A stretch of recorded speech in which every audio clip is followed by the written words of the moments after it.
21장 1절부터 11절까지 같이 천천히 합독하겠습니다. 시작. 그들이 예루살렘에 가까이 가서 밤람산 벳박에 이르렀을 때에 예수께서 두 제자를 보내시며 이르시되 너희는 맞은편 마을로 가라. 그리하면 곧 매인 나귀와 나귀 새끼가 함께 있는 것을 보리니 풀어 내게로 끌고 오라. 만일 누가 무슨 말을 하거든 주가 쓰시겠다 하라. 즉시 보내리라 하시니 이는 선자를 통하여 하신 말씀을 이루려 하심이라. 일러스되 시온 딸에게 이르기를 내 왕이 네게 임하나니 그는 겸손하여 나귀 곧 멍에 매는 짐승의 새끼를 탔도다 하라 하였느니라. 제자들이 가서 예수께서 명하신 대로 하여 나귀와 나귀 새끼를 끌고 와서 자기들의 겉옷을 그 위에 얹음에 예수께서 그 위에 타시니 무리의 대다수는 그들의 겉옷을 길에 펴고 다른 이들은 나뭇가지를 베어 길에 펴고 앞에서 가고 뒤에서 따르는 무리가 소리 높여 이르되 호산나 다윗의 자손이여 찬송하리로다. 주의 이름으로 오시는 이여 가장 높은 곳에서 호산나 하더라. 예수께서 예루살렘에 들어가시니 그 온 성이 소동하여 이르되 이는 누구냐 하거늘 무리가 이르되 갈릴리 나사렛에서 나온 선지자 예수라 하니라. 아멘. 잠깐 기도하겠습니다. 은혜의 주님, 세상이 요동치고 있습니다. 사람들의 마음은 무엇인가 기대고 의지하고 싶어서 자기들을 보호해 줄 누군가 그리고 무언가를 찾고 있지만 세상은 그렇게 호락호락하지 않습니다. 대가를 지불하지 않고서는 누구도 자기 자신을 보호해 주지 않는다는 것을 알면서도 기대감을 놓지 못하는 것은 하나님의 공의를 기억하고 있기 때문인 것 같습니다. 그러나 이제 속이는 자가 등장하여 무엇인가 그리고 누군가를 붙잡으려고 허우적거리며 손짓하는 그 사람들의 마음과 눈을 미혹시켜 자기 자신을 의지하라고 강요할 것입니다. 교회도 무너지고 신앙도 무너지고 공동체도 가정도 다 무너져 내릴 것입니다. 시대가 악하고 걷잡을 수 없이 쓰나미처럼 우리의 삶과 마음을 휩쓸어 갈 것입니다. 주님, 우리는 연약합니다. 우리의 믿음은 한없이 연약합니다. 가진 것 조금이라도 흠이 나고 사라지면 모든 것이 허물어질 듯이 나가 떨어지는 게 우리의 본 모습입니다. 진실로 의지할 분이 오직 아들을 보내어 우리를 구원하신 그 하나님 뿐이심을 알고 믿게 하여 주옵소서. 그리고 그 믿음으로 주어진 삶을 승리함으로 살아내게 하옵소서. 전쟁을 치르듯이 총싸움 칼싸움을 하듯이 간절함과 절박함으로 믿음의 삶을 살아내게 하옵소서. 이 시간 예루살렘에 입성하시는 예수님이 타신 어린 나귀 새끼를 묵상하고자 합니다. 이미 예언된 대로 그 나귀 새끼는 오래전부터 하나님에 의해 준비된 하나님의 선한 도구이며 그대로 쓰임받았듯이 우리 역시 주님께 온전히 쓰임받도록 준비되게 하여 주옵소서. 주의 성령께서 비같이 우리 가슴을 적셔주시기를 예수님의 이름으로 기도합니다. 아멘. 하나님은 세상을 쫓아가지 말라고 합니다. 세상은 하나님 없이 잘 살고 잘 되고 높아지는 것을 추구하기 때문이며 결국은 세상을 쥐고 있는 사단의 앞잡이가 되기 때문이랍니다. 세상의 가치관은 하나님은 없다입니다. 네가 하나님이 되라입니다. 그러면서 하나님이 아닌 사단의 종과 노예로 우리를 만들어 버립니다. 세월이 지나고 나서 후회한들 지나간 세월은 다시 돌아오지 않습니다. 그렇게 속아서 살다가 후회의 눈물 속에 사라져간 이들이 수없이 많습니다. 오히려 하나님은 세상의 길이 아닌 좁은 길, 그리고 남들이 안 가는 잡초가 무성한 길을 가라고 권장합니다. 길이 아닌 것 같고 도저히 아무것도 없을 것 같은 길이 진짜 길이라고 하나님은 말씀하십니다. 상식으로는 도저히 이해가 안 되기 때문에 믿음으로라야 이해가 되고 그리고 순종할 수가 있습니다. 오늘 본문에서 예수님은 예루살렘에 입성하시는 데 있어서 하얀 백말이 아닌 초라한 나귀 새끼를 타고 들어가십니다.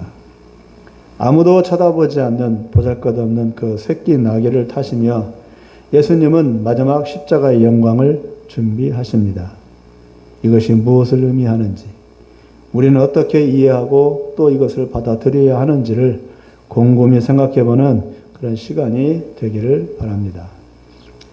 마태복음 19장에는 부자 청년이 나옵니다. 내가 무슨 일을 하여야 영생을 얻으리이까 하고 예수님께 그 부자 청년이 물었습니다. 예수님은 네 가진 것을 다 팔아서 가난한 자들에게 나눠주고 빈 몸으로 나를 따르라고 하니까 그 청년은 포기하고 근심하며 떠나갔답니다. 가진 것이 많아서 다 버린다는 게 쉽지가 않았던 것 같습니다. 예수님의 뒤를 따른다는 것은 빈손으로 거지가 되어서 얻어먹으며 생계를 유지한다는 것을 의미합니다. 예수님도 머리 둘 곳이 없다고 했으니 집도 없이 떠돌이가 된다는 것을 의미하기 때문입니다. 그 청년은 진정 영생을 구하고 있었습니까? 진정 진리를 찾고 있었습니까? 돈이 많으니 이것저것 따져보고 착한 일도 해보았으니 좀 더 고상하고 뭔가 색다른 일이 없을까 하고 일상의 식상에 있었던 것 같습니다. 그러나 예수님은 영생을 그렇게 쉽게 생각하지 말아라. 세상에서 잔뜩 움켜쥐고 영생을 구한다고 하지 말아라. 세상과 천국을 다 누릴 수는 없다. 한 가지는 포기해야 한다고 하시자 청년은 마음에 근심이 생겼습니다. 어떤 근심입니까? 예수님의 뒤를 따르는 고생에 대한 근심입니까? 그것보다는 지금 가지고 있는 것을 내려놓아야 한다는 것에 대한 미련과 아쉬움과 두려움이었던 것 같습니다. 20장에서는 품꾼들에 대한 내용이 나옵니다. 포도원 주인이 무작위로 품꾼들을 모아서 일을 시켰습니다. 아침에 그리고 점심에 또 마지막 저녁에 사람들을 불러서 일을 시켜놓고 품삯은 똑같이 주자. 품삯을 똑같이 주자. 아침 일찍부터 일을 시작한 이들이 불만이 생겨 주인에게 따졌습니다. 그러자 주인은 너에게 주겠다고 한 품삯을 다 주지 않았냐? 왜 불만이냐고 했습니다. 맞는 말입니다. 덜 받은 게 아니고 자기들보다 일을 적게 한 이들이 자기들과 똑같이 삭스를 받으니 시기가 나고 기분이 나쁜 것입니다. 즉 비교가 된 것이고 자기들의 가치가 무시당하는 것 같아서 기분이 상한 겁니다. 덜 받은 게 아니라. 그러나 주인의 입장에서는 너희를 벌어먹게 해준 것이 감사할 일이 아니냐. 돈을 똑같이 주고 안 주고는 나의 권한이다. 너희는 무슨 기준으로 불평하고 있는 거냐라고 했습니다. 결국 일꾼들은 자기들의 가치관과 자기들의 기준으로 주인의 선한 행위를 평가한 겁니다. 그러나 천국은 세상의 가치관, 세상의 기준으로는 이해하지 못합니다. 천국은 천국의 기준과 천국의 가치관이 있습니다. 세상의 잣대로는 전혀 맞지 않습니다.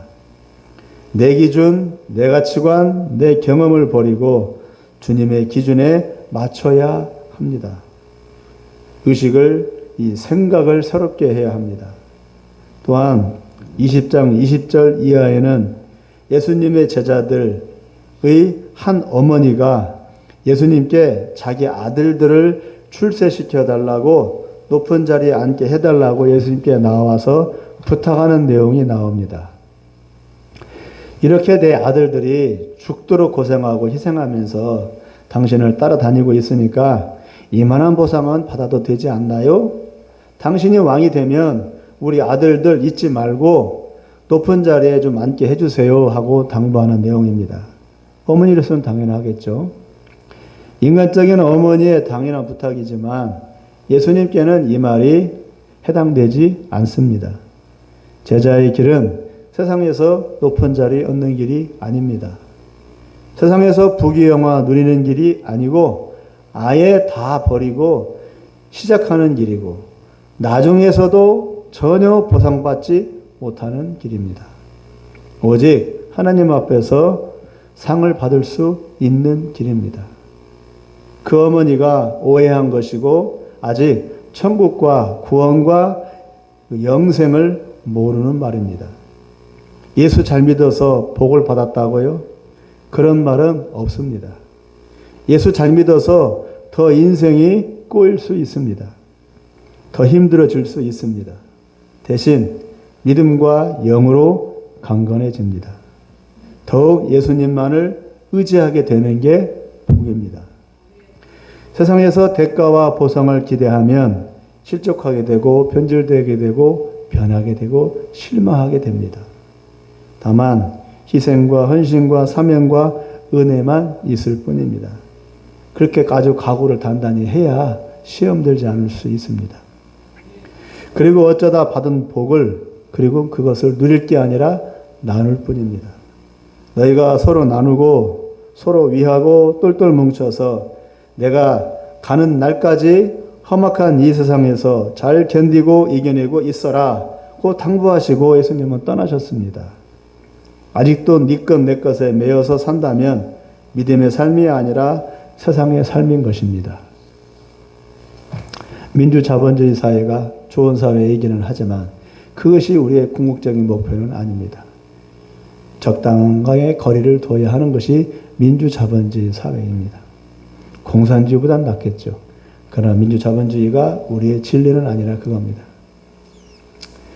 이 사건들 이후에 방금 열거한 세 가지 사건들 이후에 오늘 본문 말씀이 주어지고 있는 겁니다.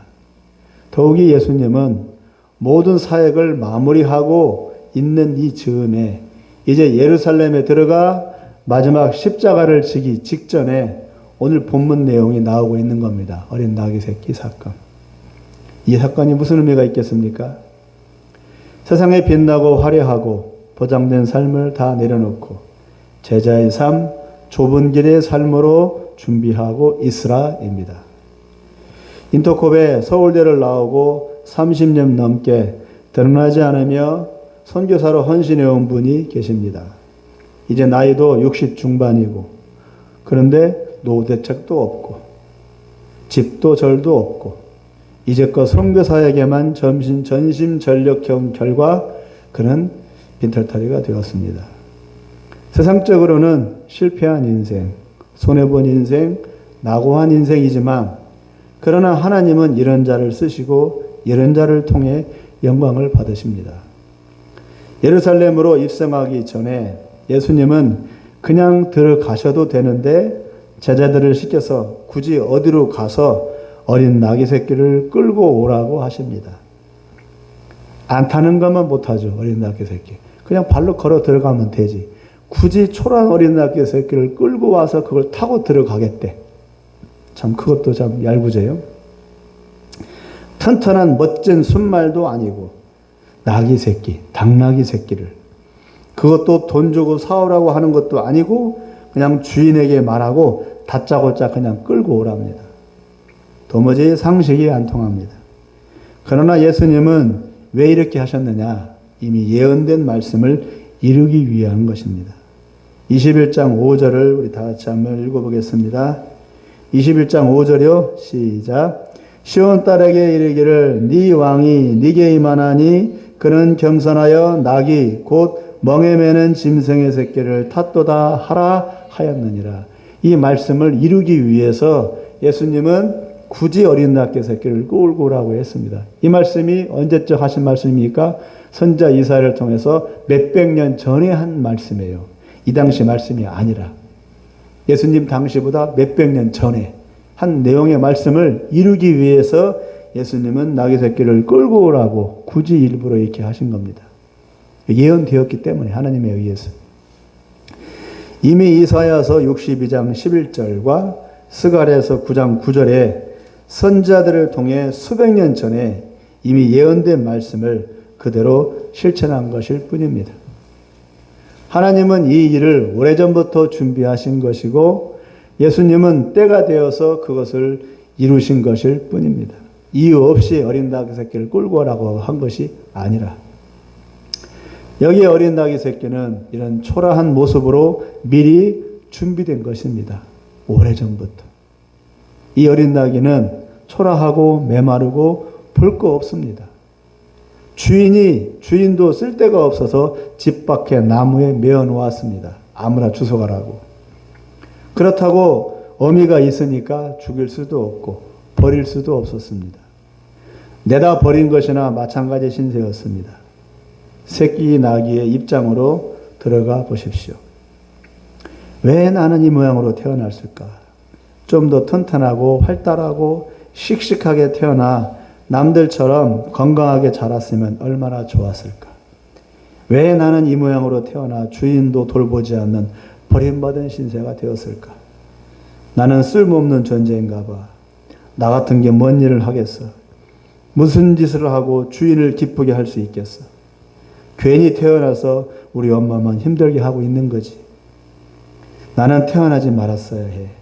나는 쓸모없는 낙이야. 다 자라봤자 힘도 못 쓰고 일도 못 할 거야. 이런 신세 한탄을 하지 않았을까요? 나귀가 사람이었다면. 새끼 나귀의 심정이 아니더라도 장애인으로 태어나고 불구자로 태어나고 2% 부족한 이로 태어나면 누구라도 이런 심정이겠죠. 어떤 이가 다리를 쩔룩거리면서 일하러 왔습니다. 다리가 쩔룩거리더라고. 그럼 다리를 다친 게 아니고 이 고관절을 다쳤대요. 그러니까 힘을 못 쓰는 거지. 다리는 쩔룩거리는데. 걷는 것도 참 불안불안하더라고요. 왔는데 작업반장은 혀를 끌끌 차며 다리를 저렇게 저는데 무슨 삽질을 할 수 있겠어. 돌아가. 필요 없어. 하면서 돌려보냈습니다. 비참한 심정이겠죠. 한 번 벌려고 새벽부터 나왔는데 다리 전다고 일도 안 시켜보고 그냥 돌려보내니 말입니다. 그 일을 제가 했는데 사실 힘들었습니다. 아마도 그 사람은 그런 다리로 어려웠겠다고 생각이 들었습니다. 처음부터 불구자가 아니고 일하다가 다쳐서 그리 되었는데 이제 젊은 나이에 40대더라고요. 이제 젊은 나이에 이렇게 퇴짜를 맞으니 어쩝니까? 비참하고 슬픈 마음이겠죠. 이런 이들이 부지기수입니다. 나이 70이 넘어서도 일을 해야 하는 처지인데 나이 많다고 돌아가랍니다.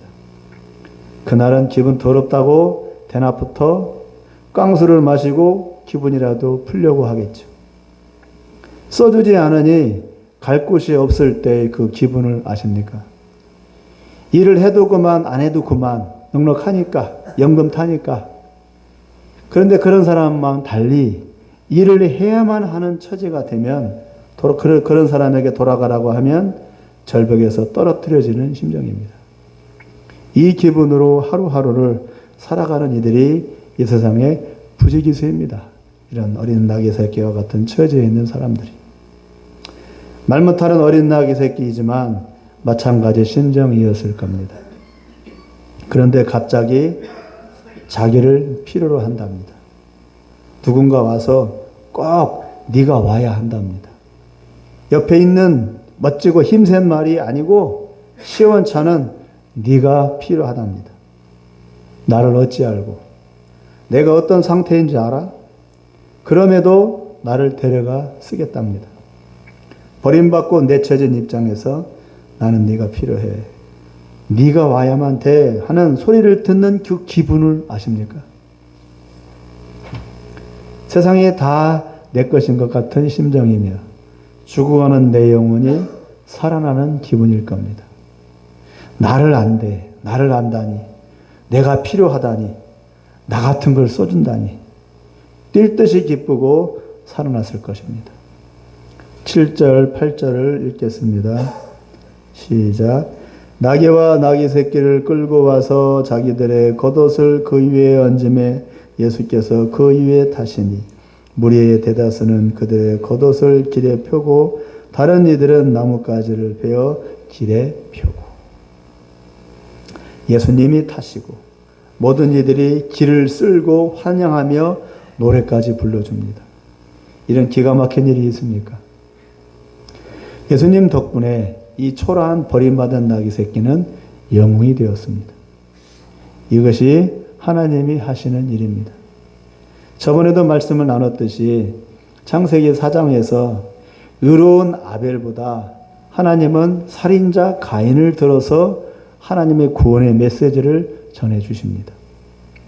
하나님의 구원 역사는 착하고 의롭고 잘나가는 이들보다는 무지랭이 같은 쓸모없는 이들을 통해서 더 극적으로 이루어 가십니다.